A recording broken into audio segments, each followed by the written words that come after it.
Bahujan Samaj party की राष्ट्रीय अध्यक्ष और उत्तर प्रदेश की पूर्व सीएम मायावती ने लोकसभा चुनाव की समीक्षा बैठक में शामिल पदाधिकारियों को देश भर में गहन सदस्यता अभियान चलाने के निर्देश दिए। बसपा ने सदस्यता शुल्क को 200 रुपए से घटाकर 50 रुपए कर दिया ताकि ज्यादा से ज्यादा लोग पार्टी से जुड़ जाएं। बैठक खत्म होने के बाद पदाधिकारियों को सदस्यता वापस अभियान की बुकलेट देकर वापस भेजा गया।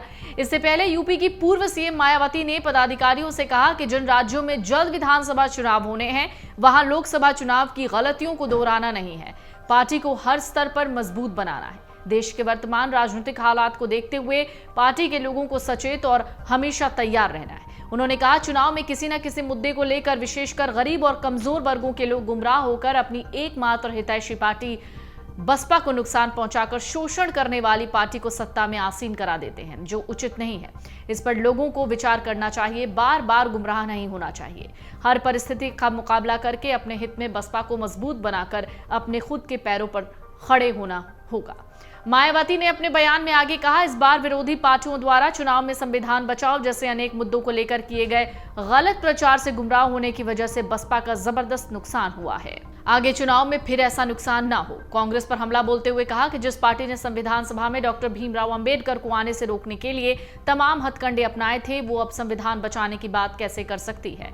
कांग्रेस ने तो बाबा साहेब को भारत रत्न की उपाधि देकर सम्मानित भी नहीं किया था। लोकसभा चुनाव में करारी हार को देखते हुए बसपा प्रमुख मायावती ने बूथ से लेकर जिला स्तर तक की कमेटी की नई सिरे से समीक्षा करने के निर्देश दिए। उन पदाधिकारियों को संगठन से बाहर का रास्ता दिखाया जाएगा जिनकी भूमिका चुनाव में ठीक नहीं थी और वो निष्क्रिय बने रहे।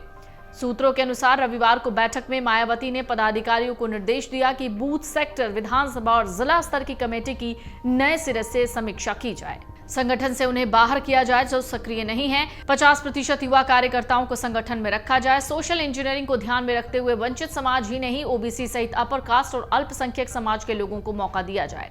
इसके साथ ही मायावती ने दूसरे राज्यों के साथ होने वाले यूपी के 10 विधानसभा उपचुनाव में सभी सीटों पर बसपा के चुनाव लड़ने का ऐलान किया। आपको बता दें, लोकसभा चुनाव में मायावती को एक भी सीट नहीं मिली और पार्टी का वोट शेयर गिर गया। बहुजन समाज पार्टी की हालत इससे समझी जा सकती है कि लोकसभा चुनाव में यूपी में कांग्रेस सिर्फ 17 सीट पर लड़ी और 6 सीटें जीती। 9.46% वोट मिले। बसपा सभी 80 सीट पर लड़ी, एक भी सीट नहीं जीती और पार्टी को सिर्फ 9.19% वोट मिले। मायावती 4 बार यूपी की मुख्यमंत्री रही हैं। मायावती ने 2007 में यूपी में बहुमत की सरकार बनाई थी। 2012 के बाद बसपा का प्रदर्शन अच्छा नहीं रहा। 2014 के लोकसभा चुनाव में पार्टी का खाता भी नहीं खुला है। 2017 विधानसभा चुनाव में 19 सीटें जीती और 2022 के विधानसभा चुनाव में 403 सीटें जीतकर विधानसभा में बसपा का सिर्फ एक विधायक बना और वोट शेयर 12.80% रहा। 2019 के लोकसभा चुनाव में मायावती ने अखिलेश यादव के साथ गठबंधन किया, 10 सीटें जीती, लेकिन 2024 लोकसभा चुनाव में मायावती अकेले लड़ी, उनका खाता भी नहीं खुला। यही नहीं, मायावती का वोट बैंक माना जाने वाला दलित वोट बड़ी तादाद में इंडिया गठबंधन के साथ चला गया। लोकसभा चुनाव में चंद्रशेखर आजाद भी लोकसभा पहुंच गए। ऐसे में अब मायावती को डर है कि बचा हुआ दलित वोट भी शिफ्ट न हो जाए।